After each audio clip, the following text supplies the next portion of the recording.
Yes, my name's Suryagupta, I'm the chair of the London Buddhist Centre, and I've really been looking forward to spending the evening with you this evening, and hello as well to you online. I've been looking forward to spending the evening with you and also introducing you to some friends of mine as well. And traditionally, actually, this evening, at the beginning of the year, the chair usually gives, in fact, almost always gives a talk to sort of some words of inspiration, some guidance to launch us into the year. And these evenings have been called Mandala evenings. But I changed the name this year to an evening with the chair and friends. And having done that, I then began to think a lot about mandalas, interestingly. And so I'm going to share a few reflections around mandalas. And then in the course of doing that, I'm going to introduce my friends to you. So one of the things, my first reflection was, I think, gosh, mandala is an archetypal symbol. And it's basically an archetypal symbol of a sacred circle. And I realised in the coming up to this evening that mandala, the image, the symbol of a mandala, has been really imprinted on my psyche for the longest of times, along with the image of a Buddha. And even when I actually encountered the Buddha image, like came here, saw this figure, it felt strange in a sense, but it also, when I relaxed, it felt deeply familiar as well. And it's the same with this archetypal symbol of this sacred circle. When I encountered it in the Buddhist mandala, something about it felt very, very familiar. And because mandala, this sort of archetypal symbol, actually comes from many different cultures and is rooted in many different spiritual traditions as well. So I realised in the coming up to this evening that I have two paintings at home, and if you've seen me teach online at home, behind me you'll see one or other of these paintings, and you'll either see a picture of the Buddha, a sort of really traditional, simple image of the Buddha. It's got oranges and reds, like the setting sun. He's meditating, or you'll see an image, a painting of this circle, this mandala, which is a deep blue, and it's really intricate, multi-layered, lots of different symbols.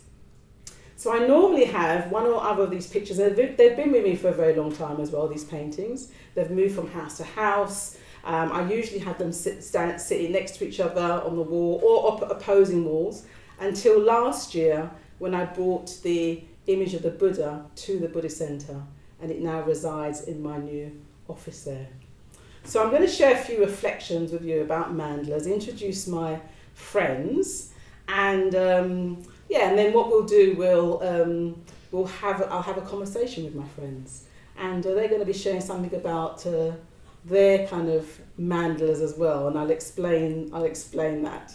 And then we're going to have a musical offering with another friend of mine. I'll introduce her, and then we'll have a tea break, and then after that we'll come back, close the evening with a ritual and another offering.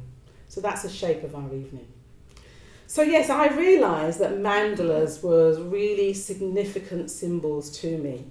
And Bhante Sangharashita, he talks about, there's two types of mandalas. We have a personal mandala. In a way, our individual lives are mandalas. And what happens in our lives is that we put what matters most, what's at our heart, what we're drawn to, what we give energy to, we put it right at the centre of our lives, and then we organise our lives around it. And so that's our kind of personal mandala. And then we have collective mandalas as well. And in a sense, the sort of the LBC, London Buddhist Centre, is a mandala. It's a spiritual community, and it's a very rich mandala. It's got many different aspects to it, many different facets to it. Pretty much like when I look at my painting with all these different elements, then I do see the London Buddhist Centre as well. So London Buddhist Centre, in a way, we're known as this iconic building to begin with. We have this iconic building that many people have come to over the years, and all these kind of different activities happen in this building. And there's 3 residential communities here. There are we have a team of people working here. We have lots of volunteers, teachers. And it's a public centre. So anyone who has an interest in meditation, teachings, yoga, is welcome here. So we are this sort of building where all these different activities happen. But we're not just this building, because we also have other buildings around the centre as well. So we have other residential communities, we have businesses, and again, they also are part of this LBC community, LBC Mandala. In fact, the local mayor, the local mayor and the MP came and visited me here, and they said that they know this place, they call this place in the council as the Buddhist Quarter. And he says he's seen how our presence here, the kind of building and all the activities and the other things around it, has had a real impact on the local community. So that was really good to hear. So we are a Buddhist quarter here. But what we saw during lockdown is that we are, of course, more than the buildings, more than the activities here.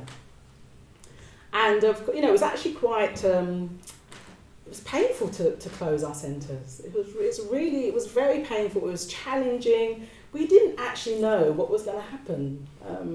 And it feels quite a while ago now when it happened, but I remember the day. It was a very, very vivid day when we made that decision.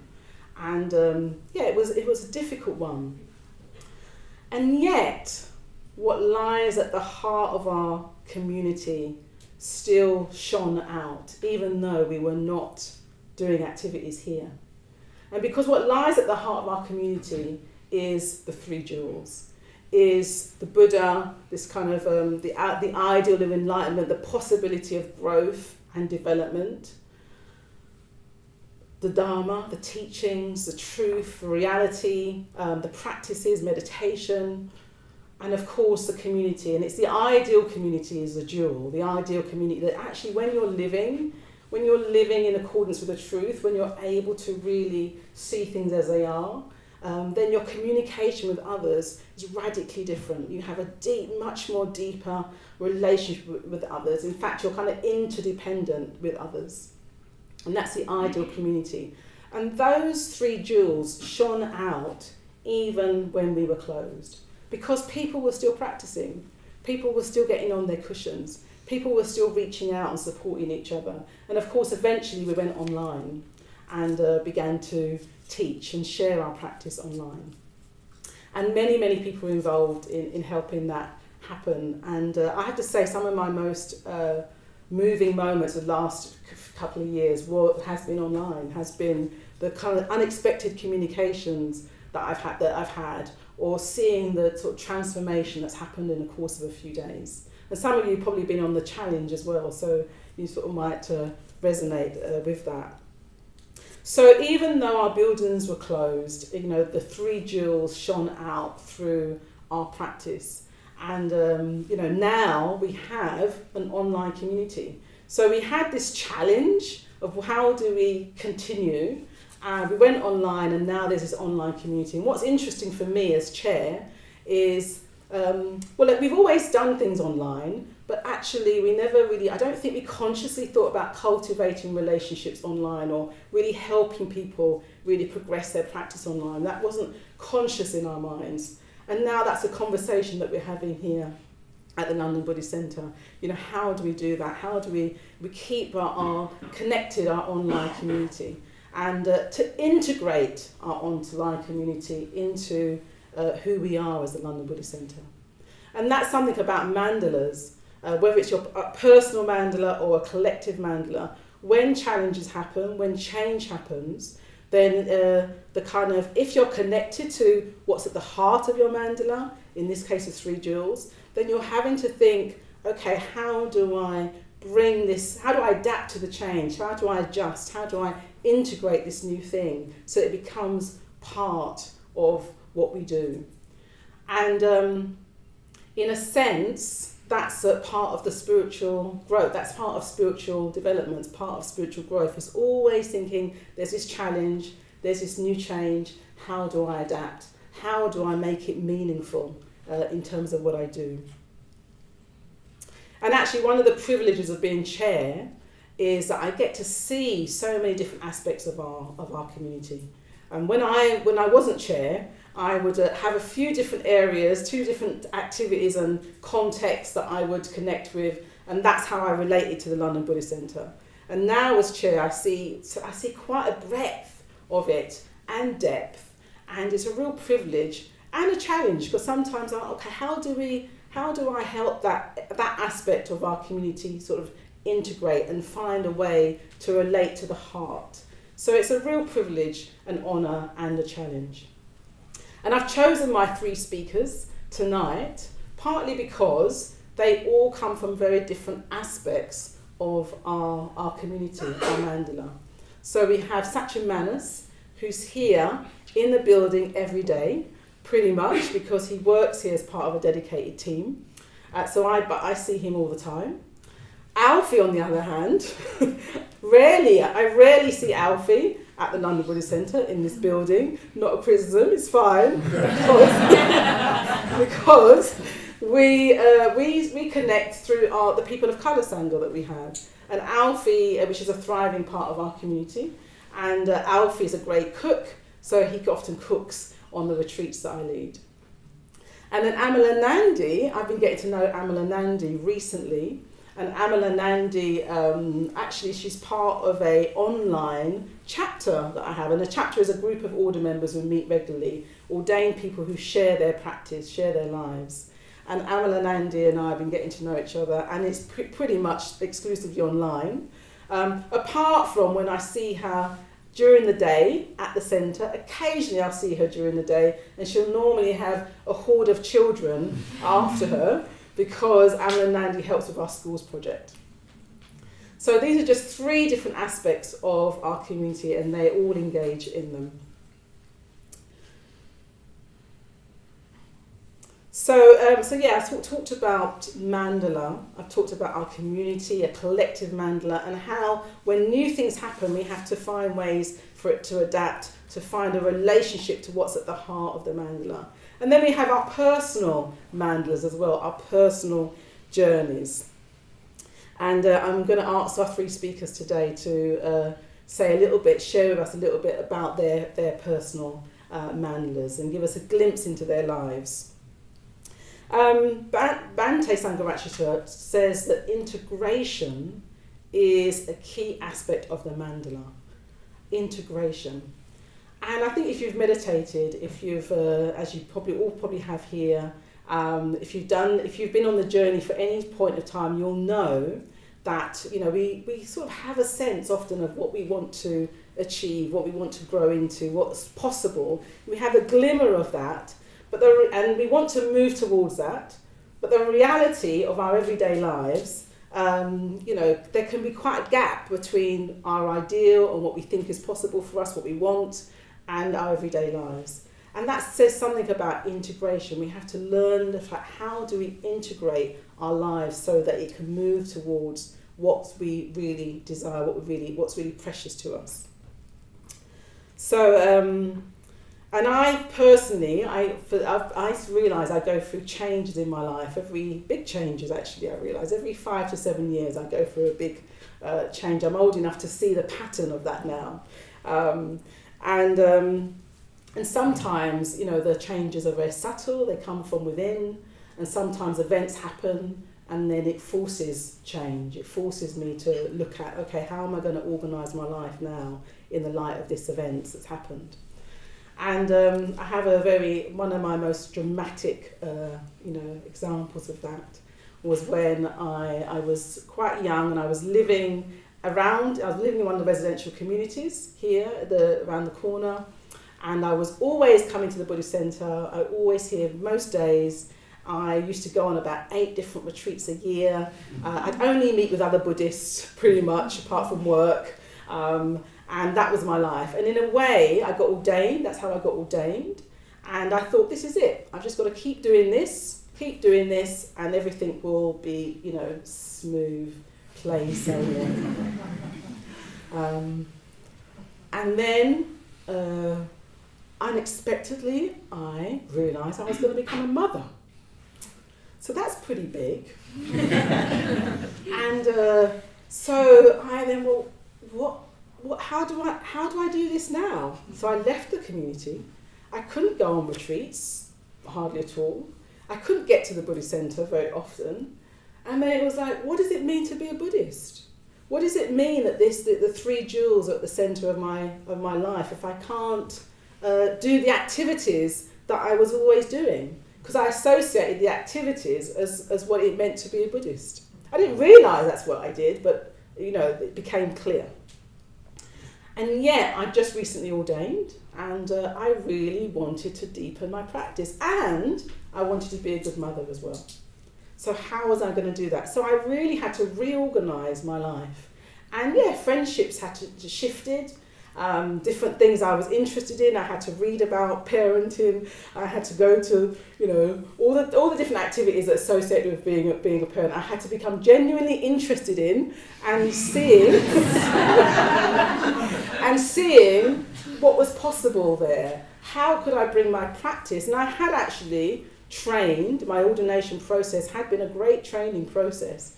And I thought, I'm trained. I've just got to apply it to a different set of circumstances now, which is what I did. And as a result, it was difficult actually. What was difficult about it for me was that there weren't many other parents around at that time. So I didn't see other role models. I didn't say, they're doing it like that and they're doing it like that. And that just wasn't the situation at the time. So I felt like I had to work it out by myself a lot of the time. And I read books and all the rest of it. And eventually, and I meditated, and my son would meditate with me sometimes, and eventually a path opened up, and it was a rich path, and it really helped me see the Dharma, the teachings, in a completely different light. And I became inspired, and I became energized, and I eventually thought, I must share this with other people. This is a fantastic way to practice. It's a different way to practice. And so I then started going on the parents and children's retreats, which used to happen, which are part of our LBC mandala that I never really got involved in. And suddenly I started going on these retreats, brought my inspiration to that. Other parents started, becoming parents. Other people started becoming parents. And these retreats grew. They flourished. And I'm really happy to say that the sort of parent sangha is a key part of our mandala now as well. So what I realise is that actually as one goes through one's personal integration, when one goes on one's journey and tries to make sense of one's life, whatever that is, whatever the thing is one has to make sense of, the thing that doesn't seem to quite fit or the thing that we find challenging, whenever we go through our journey of that, and we sort of keep patient but persistent, we will find answers. We will find the connections to what matters most, to the three jewels, to meditation, to the Dharma. Because the Dharma can apply to every different kind of circumstance one is in, if we understand it, if we study it, if we observe, if we're clear, if we're aware, if we engage with other people. So once we do that, something illuminates for us, something gets clear for us, and then we're able to be a light for ourselves and for others.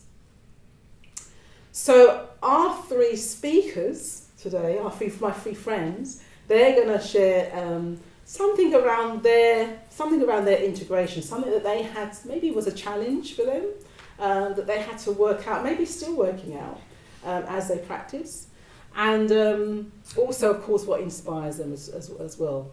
And the other thing, so I've used the word integration. The other word I want to bring out of a mandala, because there's many different things I could draw out from this symbol of a mandala. Integration is one, but the other one is offering, the mandala as offering. And a mandala as offering, as in offering meaning beautiful, meaningful contribution. And in a way I sort of just described, my own process enabled me to begin to offer something to other people in my situation at the time. And our three speakers, through their inspiration, through their practice, they are offering, making beautiful contributions in the places they live and work. So I'm really keen to hear a little bit about that. So Types Mandalas, he works here. So he's part of a team that really serves the centre in all kinds of different ways. And one of his particular contributions is working with the local community. He runs a secular mindfulness project, Breathing Space. And one aspect of that project is working with carers. And he's very dedicated to it. And I have to say, when I hear stories of some of the carers' experience, it's very, very moving. So that's Types of Mandalas is an aspect of his contribution. Amala Nandi is a teacher, and so she teaches and supports other teachers to really make the best of who they are in their school, and obviously works with young children as well herself. And Alfie is a musician, so he's creates his beautiful music. And also teaches music to young people as well, helping them inspire their own creativity.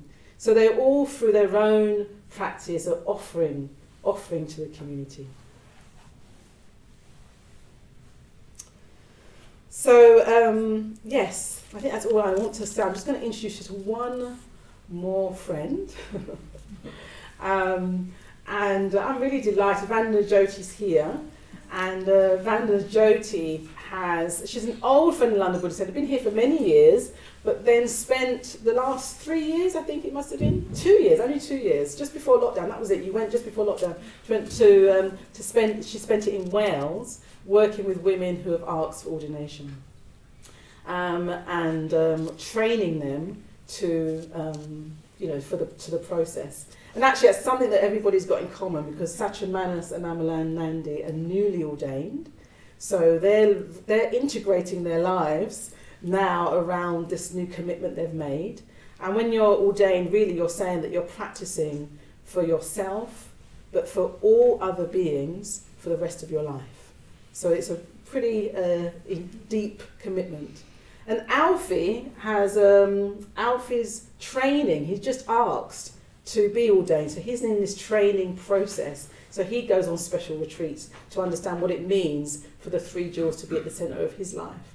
And Vandana Jyoti has just come back from the Women's Training Centre in Wales, where she's spent time with helping women do that. Vandana Jyoti is a musician as well, and before she went, she spent many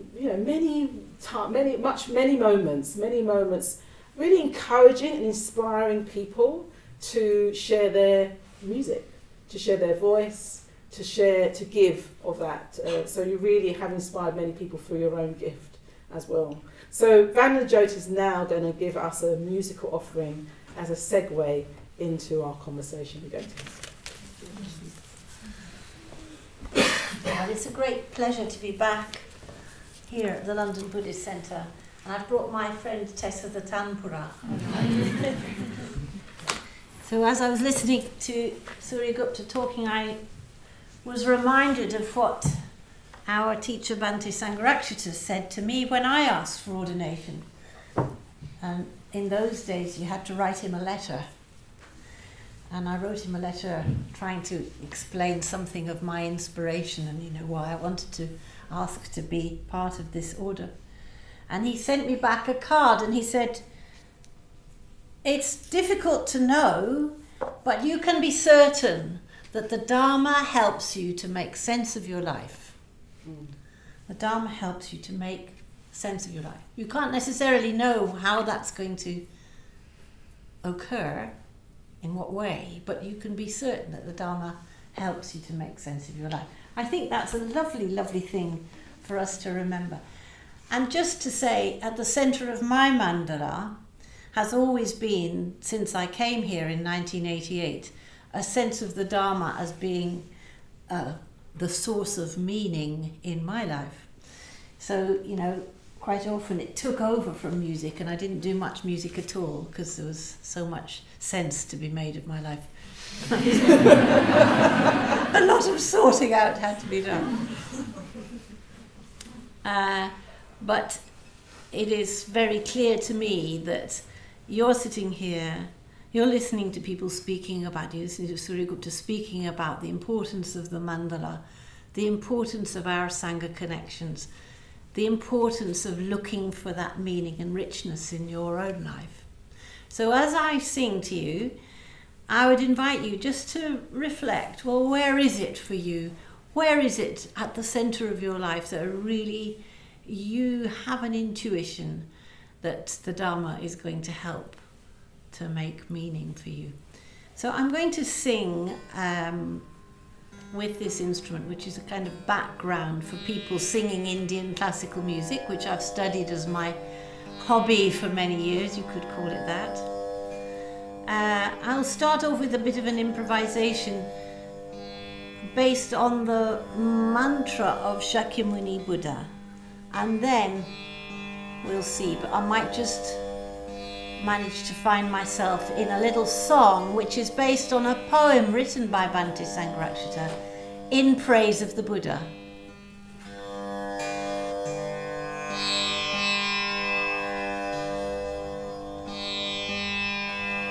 It's very easy to play this instrument, but it's not very easy to tune it.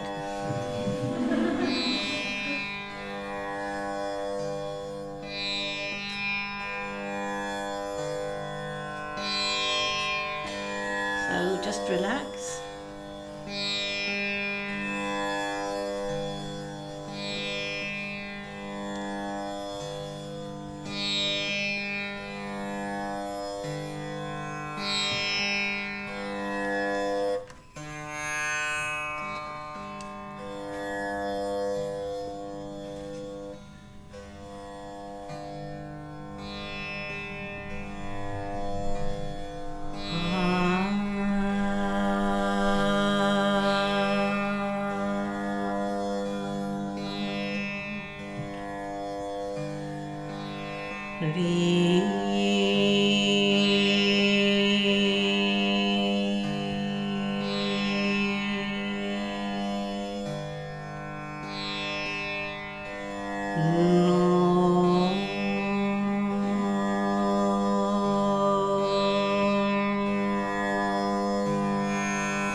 Visions, his dream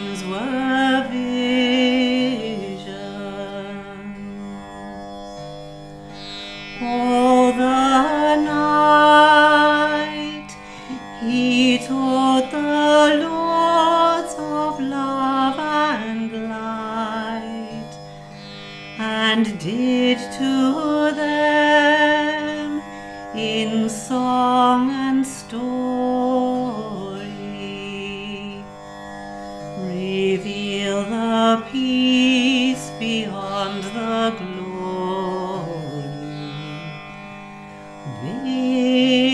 Visions, his dreams were visions.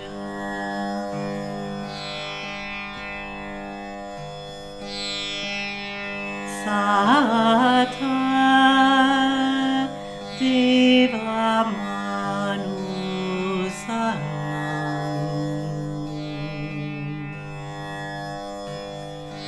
Sata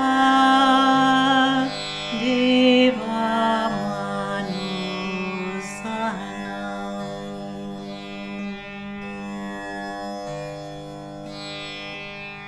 Music, his speech was music.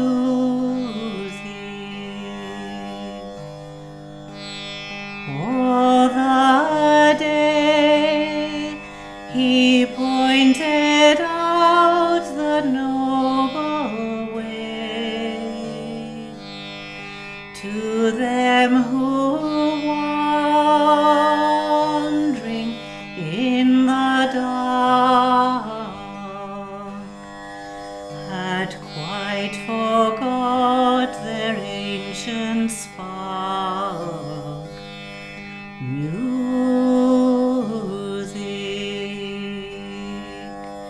his speech was music.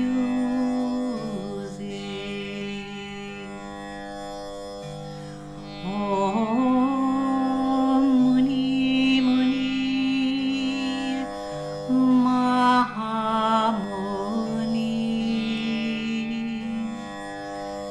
Shakya Muni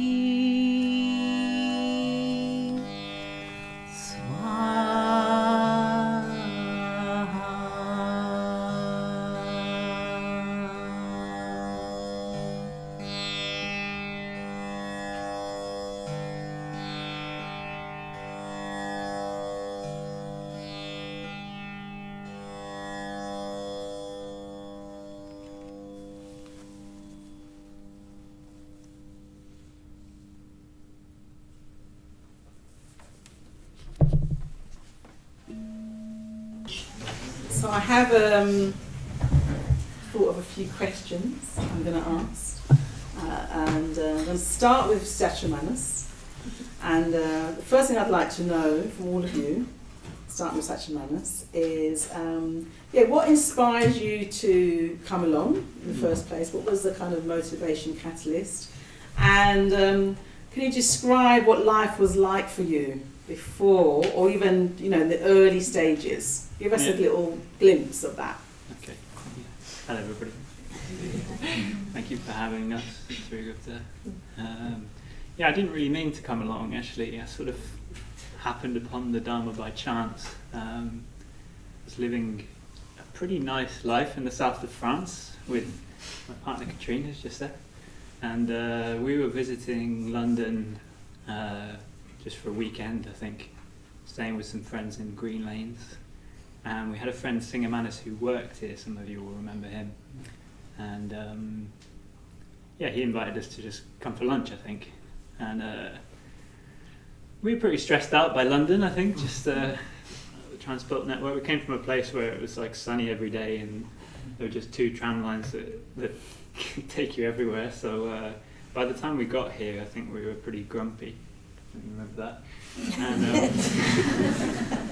we'd had this argument about whether to get the overground or the bus, and I think we found London quite difficult.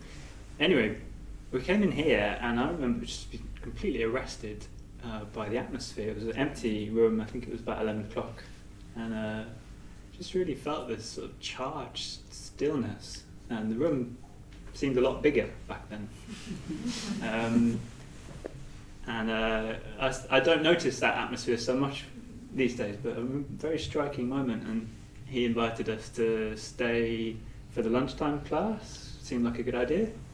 And we were taught the Metta Bhavana by a man called Shuddhadara. And I remember leaving that class, going back out onto the streets of London, and like it completely changed. Like the city had transformed, looked a lot brighter, a lot more beautiful. People weren't just moving obstacles. And that was quite striking. And then a couple of months later he invited us on the winter retreat, the first one at Adhistanas is back in 2013. And I didn't take much convincing. After about 3 days I sort of knew I was a Buddhist and that this was going to be my community. I think I was just very struck by that vision of individual and collective practice. The community had all kinds of questions that were answered really well. And so to say we moved from our nice life in the south of France to grim East London, and we don't regret it. Fantastic, thank you. Yeah. So just a moment of inspiration, really. And Andy, what about you? Yeah, so I started coming along exactly 10 years ago actually, so it's 2012. So I was in my late 20s. So I was going out quite a lot partying. What else was I doing? I was juggling quite a lot of jobs, and I was quite stressed. And I guess I was trying to work out what to do with my life and where I was going and what kind of career path I wanted to take. But I had these kind of bigger questions, so I was looking for meaning, but I didn't quite know where to look for it. Like why am I here? What's the meaning of life? And I didn't really know where to start. But and I hadn't thought to learn meditation. And a flatmate of mine that I lived with at the time, he saw that I was really stressed, and he said, "Well, why don't we go to the London Buddhist Centre? I'll take you for your birthday." And we came along and learned to meditate. And I just, similar, the first time I just sat down and meditated, I think I probably had meditated once or twice before, but it was something about being here collectively with everybody. And I felt like I'd sat still for the first time in my entire life. I just kept coming back week after week. And I quite liked, I wasn't looking for friends at all. I had quite good friendships. I didn't really associate it with friendship. I kept coming here kind of anonymously to do my meditation, go home again. I quite liked being anonymous actually. I quite liked not having to talk to anybody in the tea break and just be quiet. But then it was when I went on my first retreat. It was a summer retreat, so 6 months later. And I got to know people better, and that really was a game changer for me. And that's when I started to get a bit more involved in the kind of community aspect and saw the effect that had. And got involved in many different ways after that.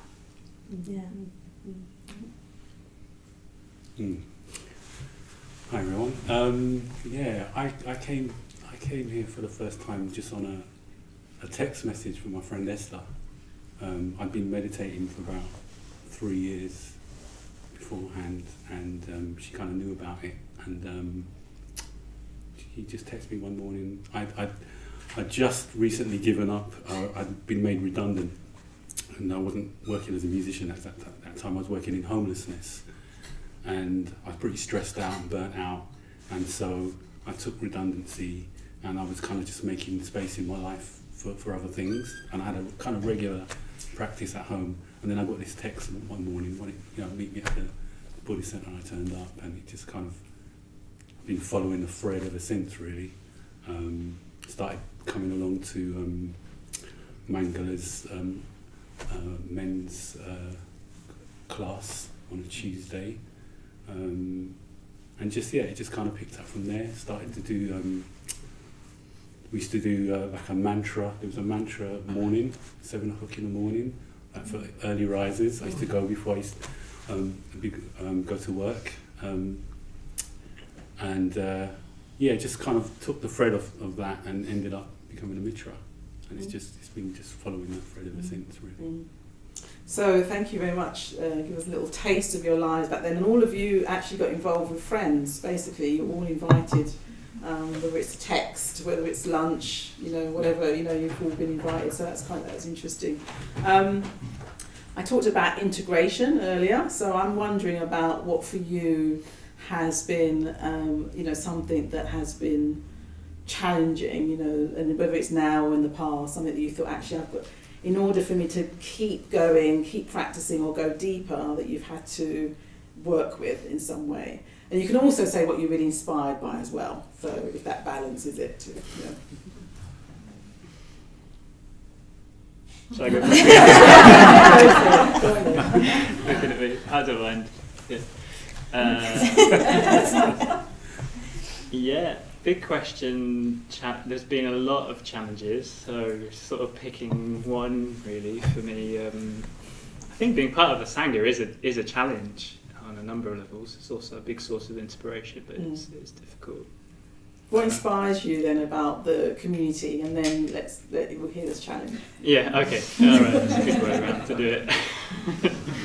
I think what inspires me about the community is the interconnectivity. Like, the Sangha's not like one of those commercial forests where the trees grow up in straight lines. It's like a jungle. Like, our lives are so interwoven, the root structures are so kind of connected. And it's humming with life, isn't it? Like, the Sangha is there's so much life in it, and so much love actually, and all kinds of weird and wonderful creatures and beautiful things and crazy looking things. And I was really inspired actually during the pandemic how we survived and responded, and that's something to do with the kind of interconnectivity and the strength that, when the big winds blow, we can sort of hold strong and resist that. I think that's what I've always been looking for actually, is a really integrated, interconnected life where I feel like it's not compartmentalized and everything seems to speak to each other as a part. But my challenge within that has been kind of opening up to people. I think I've always been quite a private person, come from quite a private family, and the idea of the check-in initially sort of terrified me. Just describe check-in. What do you do as a daily thing? I mean, most of you probably checked in before, but you're in a circle. We do it quite a lot in Buddhist circles, and you just say what's going on for you in your inner life, some of the challenges, some of the inspiration. A friend used to call it the creeping death as he came.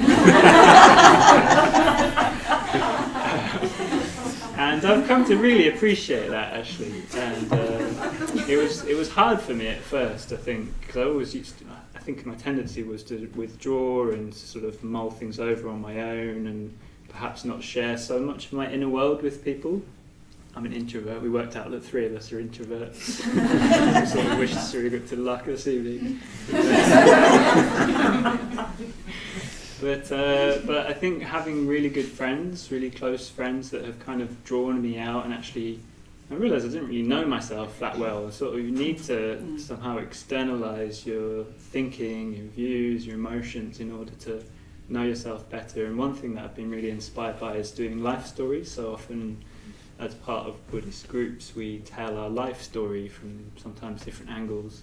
I remember doing it with you, Alfie, in our GFR groups. GFR group is a group for people who've asked for ordination, it's a sort of peer group. And I didn't know you. There was about week 2 of you joining. We'd only met once, I think. And I felt like after that evening I had a really good understanding of Alfie as a person, his whole life, and inspiration and challenges. And that process has been really, really helpful for me to understand myself, understand my life and its trajectory, and sort of why I am the way I am, and how to work with that. And so friends have been really key, and this sort of structure and culture of really opening up and sharing with each other. Yeah, because part of practice is just seeing ourselves more clearly, but you need mirrors sometimes to do that, and other people can do that for you. Sometimes it's like a hall of mirrors. It's a hall of mirrors. We work here, so it's constant feedback.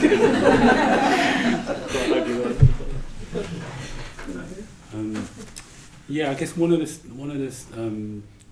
statements that I remember coming to, I think it was Diane Badgera's mantra class, and he was kind of welcoming us, and he said, you can bring all of yourself here. And that was an interesting statement for me. It was kind of like liberating, but at the same time, I was trying to remember, you know, how many places there have been in my life where I can bring all of myself truly. And sometimes that's, you know, maybe for a brief moment. So in a way, that's been a bit of a thread. How can I, you know, like being up here is part of that, part of a practice to kind of make myself visible, if you like. But that comes with challenges as well, you know. Yeah. So, and the other thing around friendship as well, I think, you know, in terms of inspiration in the Sangha, there's a whole kind of treasure, many treasures of potential friendships, and actually it's a bit like being in a sweet shop, you know, and you know, it's almost, you know, as someone who's kind of more introverted, you know, I'm a slow burner in friendship, you know, and but you know, as much as I've been here, you know, the deepening of friendship and the ability to kind of open to that and to allow that to help me grow, and to see how my kind of opening kind of helps other people. So it's a kind of reciprocal kind of thing. So in a way, that's an inspiration and a kind of and an aspiration at the same time to kind of continue on that journey. So the bringing all of yourself in, was there anything particularly that you thought, how can I be this about myself? You know, is there anything you were holding back? Or quite a few things. Yeah, I mean, as a black man kind of growing up in London, and you know, there have been places and spaces that you know, maybe I've been more reticent to kind of bring all of myself, you know, and kind of learning to do that, and maybe not worry about so much people's reactions to that, or what I think people kind of think, or what I feel is acceptable, or what people feel is acceptable, or maybe about what's projected on to me sometimes. So kind of working with that is a challenge, really, because, you know, at the end of the day, it's kind of basically about views, you know, and I guess I've opened up to that much more in kind of just speaking my truth in this context, and I've seen how, like, you know, I think there's a conversation, you know, it's led to many conversations which have been gifts, not just for me, but for whoever the other party is, you know. So, yeah, that bringing all of yourself, I think is you know, it's a big thing. It's a big thing, and you know, it's a practice to try and do that. And some days I can, and some days it's, you know, it's different. You know. Thank you, Alfie. I was just struck by you talking about the being, you know, working here and checking in and life stories and that ongoing communication is a way that you've gradually brought yourself in such a manner, and for you it's sort of taking that, Alfie, that risk of recognising there might be projections, there might be views, but you're going to bring yourself anyway, as it were. And what's really been the support to you in that, do you think? Well, you know, it's like Sangha in general, but I guess that People of Colour Sangha is a very special place. I think over the pandemic and the whole of last summer, really, with, you know, the kind of horrific murder of George Floyd and all the kind of outpourings and views around that, even within the Sangha, actually. I guess at times I found it quite alienating, and at the same time, my kind of reaction to that, which is kind of like righteous indignation, which is always a good indicator of something that I can be reflecting for myself on personally. That reaction for me also seemed to kind of put distance between myself and these views, if you like. So, you know, I had an opportunity to kind of talk about that in my study group. And out of that actually has come some really beautiful gifts of friendship actually.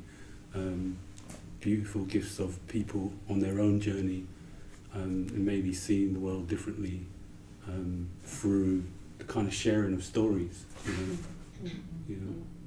Thank you. So yeah, stories are very powerful, aren't they? Way to bridge the gap that you can bridge the gulf that's often created between two people. And Andy, what about you? Yeah, quite a similar kind of thread actually. So yeah, my challenges were my views. So that's what I've kind of come up against in terms of how I move forward or come into relationship with other people. So I think there was a couple of strong views that I had to work with, but one was about asking for help. So I think I very much saw myself as very independent. I didn't need anybody else. That kind of strong-willed. I'm an only child. There was something in that, and so really, like we talked about vulnerability, like that was really important to me, especially when I started being in an all-female Mitra study group. Actually, that felt I think I had fear of rejection quite immediately with that actually, but actually making myself vulnerable and bringing myself in more and developing really strong friendships actually, and that just being a space where I could explore my practice. Like I remember the first time I was vulnerable, I burst into tears and it just felt really, really scary, but actually after that it just got easier and easier, and it's just been such a rich space for growth and for understanding myself and coming into a relationship with people better. And then the second kind of view that was a really strong one was around, you know, not feeling good enough, not feeling confident enough, or I don't know enough, or I don't meditate enough, or I don't practice enough, or, you know, whatever it is, you know, those kind of views that limit, the views that limit me. So that was a kind of strong working ground, and it really took friendship to reflect that back to me. So I kind of burst through a really strong view I had around public speaking actually, that I could never do public speaking, that just wasn't for me. I was not confident enough, lots of comparative views going on, and it took a friend of mine to really reflect back to me how she saw me, and actually, you know, I was looking for evidence in the wrong places. You know, she fed back a story of myself that I was not kind of seeing, and that was just really, really helpful. And I wouldn't have been able to, I might have got there eventually, but you know, it was friendship that helped me to kind of work with those things. And I think that's just a really strong part of my practice, is how can I move towards people more rather than kind of withdraw, and just keep working on kind of noticing those views as well. Yeah, I was amazed when you said about the public speaking, because I've just seen you very confidently give talks and things like that here. So it's amazing, isn't it, that we don't know what the inner journey of somebody is, and we just often compare ourselves with what the fruits of the practice is. But there's been lots of practice that has gone into that. So yeah, that was a massive thing that I kind of massive view I burst through. So what would you say, and anyone of you can start, what's your main inspiration now? What nourishes you now? What keeps you going? And how are you giving? How are you contributing? What are you offering as a result of your practice? I can start. Yeah. So what's inspiring? Well, quite a few things are inspiring, but so friendships again are really inspiring. So seeing other people work with their challenges, and in so many different contexts, like like chapter, kind of, you know, hearing different people's stories and how they work with that and how they use their practice. But not just Buddhist friends, but all my friends actually, people I work with, just really seeing how they work with their challenges. I just find that so incredible, especially my colleagues actually, with, you know, during the pandemic working in a school, that's been a real challenge for everybody. And people have just really come together and found the best of themselves and worked through that. And the other thing that I've, you know, just on a personal level of reflection, something that's inspired me quite a lot is, unfortunately my dad passed away before Christmas, so it's been a really kind of strong period of grief around that, but also, and quite a reflective time, and it's kind of brought me really closely into contact with impermanence and doing a lot of reflection on that, But on the flip side of that, that's really helped me to come into a relationship with the preciousness of life. And I think that's my motivation to practice. And I just have this real sense that we just don't have very long. So I just want to get on with it, really. Yeah, that motivates me to just be able to give to others and help them to flourish and to move forward. Especially in the work I do. I work in a primary school. Sorry. Yeah. Emergency. So what was the rest of the question about? No, that's the kind of the inspiration of impermanence for you. It's been a really painful time for you, but you've turned that into wanting to value the everyday, wanting to value your connections, the preciousness of just being alive, and that actually you've really brought that to our chapter, our gatherings, and it's been really inspiring for all of us. So, yeah, thank you for that.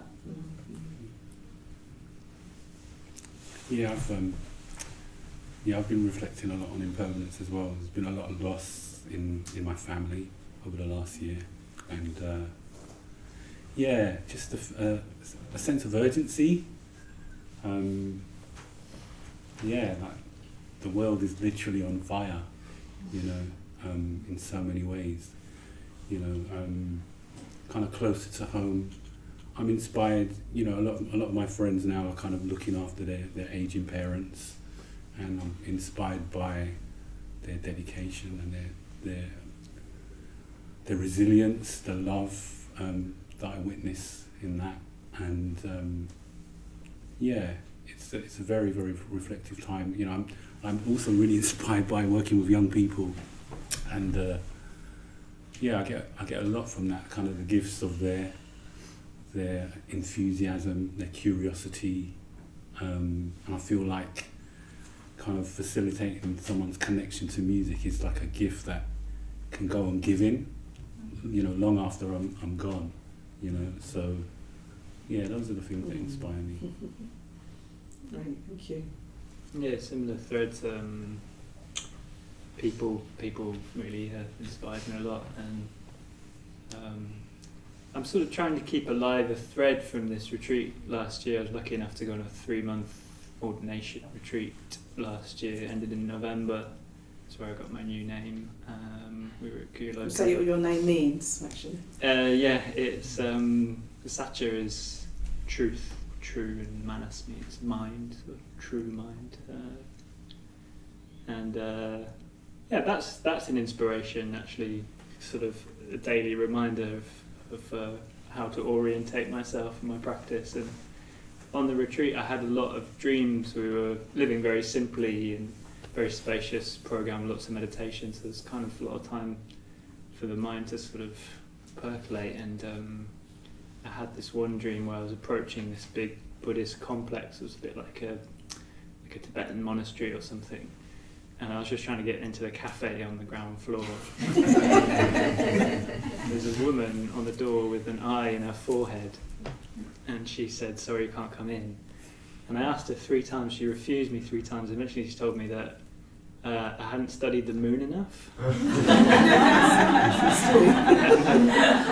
She also said something about my chakras not being aligned. I don't remember, which is probably true, but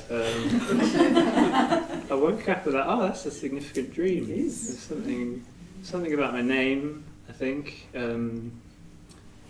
So the studying part, I think part of truth is sort of understanding, isn't it? And I think it made me think, I've just gotten ordained, but there's still so much more to understand, there's so much more to uncover, so much more of the mystery of life to really look at. And I think that kind of fueled my practice for quite a while. I still come back to that.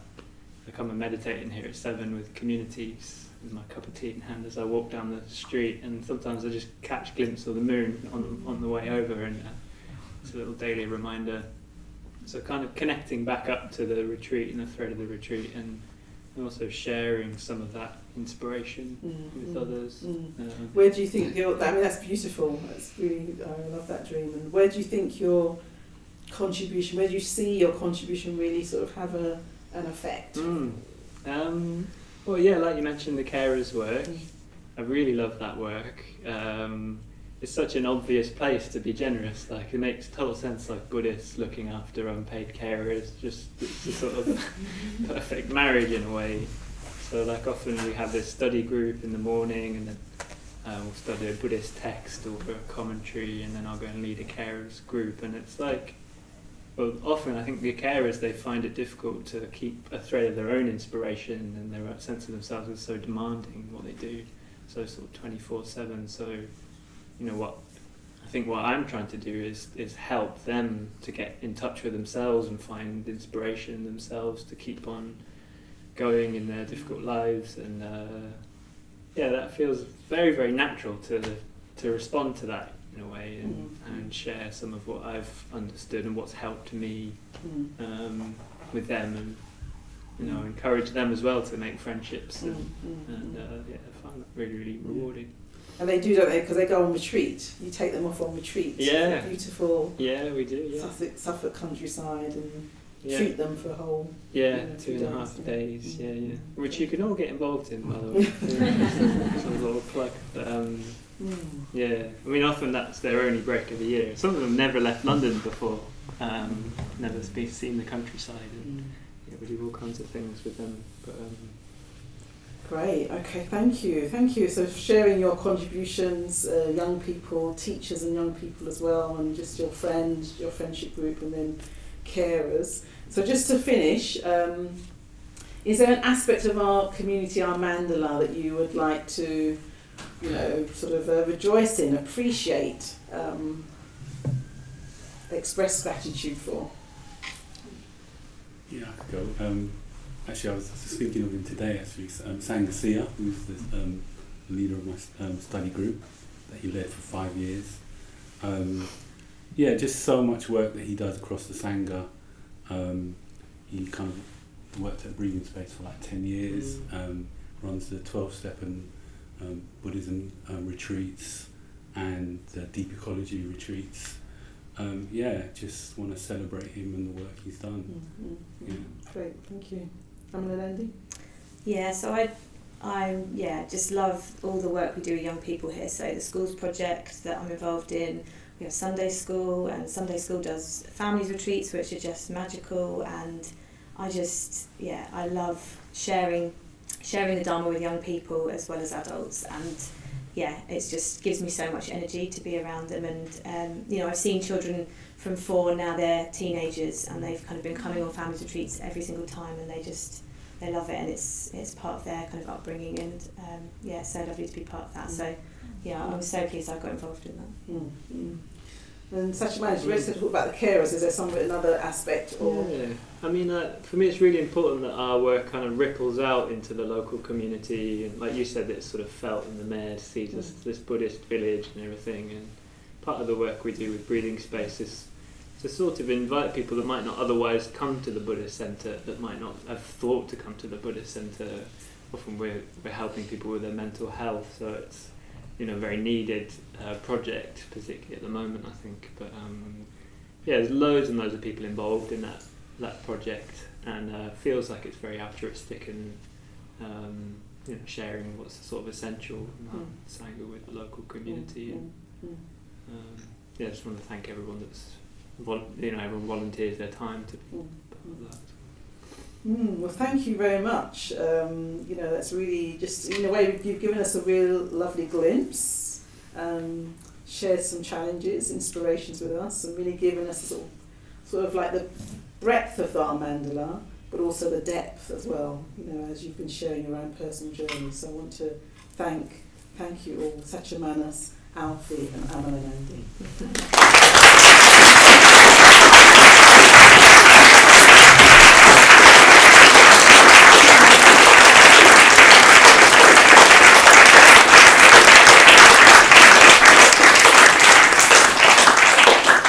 So thank you, yes, again. And actually, as our speakers were talking, I was just the thing about being invited, somebody inviting you to something, and something being accessible. The fact that this was very accessible. You could just come here and receive all the things you received, and you've all been on retreat.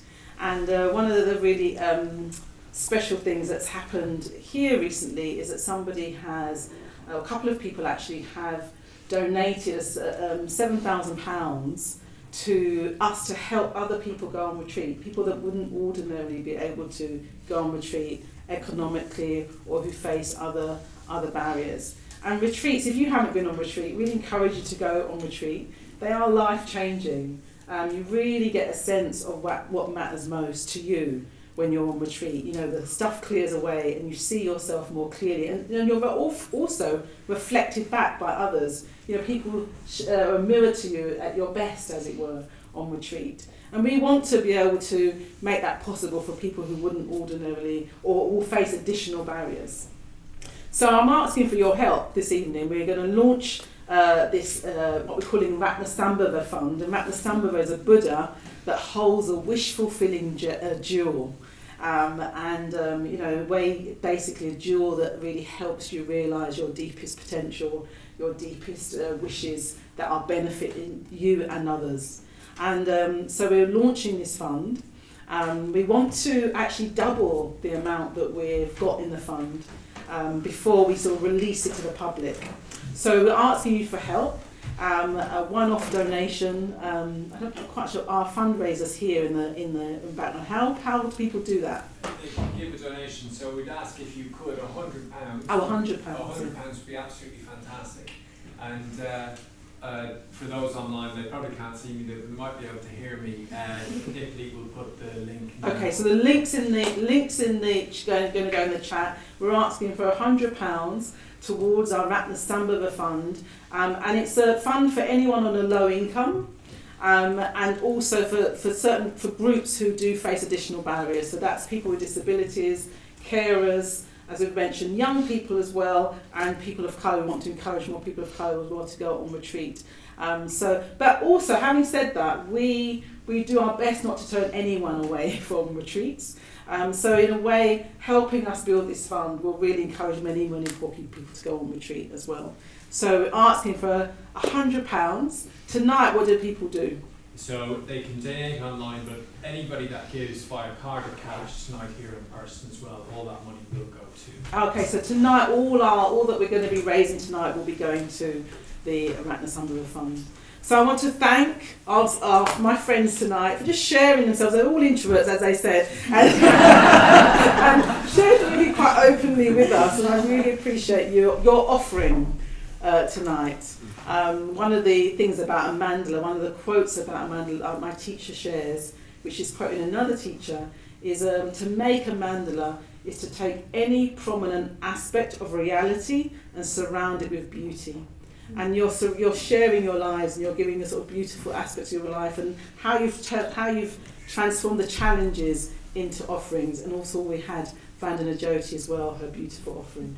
So that's our first part. We're going to have a tea break now, and then we'll come back and we'll close the evening with another beautiful offering from Vandana Jyoti and a ritual. So thank you again.